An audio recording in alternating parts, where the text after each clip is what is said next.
একটা ছোট্ট গ্রামে থাকতো এক দুষ্টু ছেলে, নাম তার হালকা। হালকা খুব ভালোবাসতো মূলো খেতে। হালকা, অত মূলো খাস না, পেটে গ্যাস হবে। আজ আমি তোর জন্য মূলোর সালাদ বানাব, খুব স্বাস্থ্যকর। দাদু, এটা তো দারুণ, আরো দাও। তোরে বলছিলাম না এত মূলো খাস না।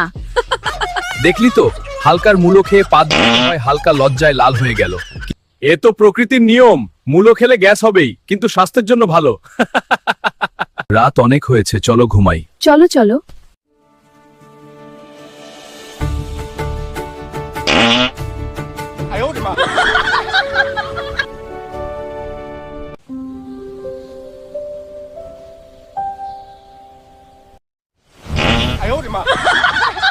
এত জোরে কেউ পাদ মারে?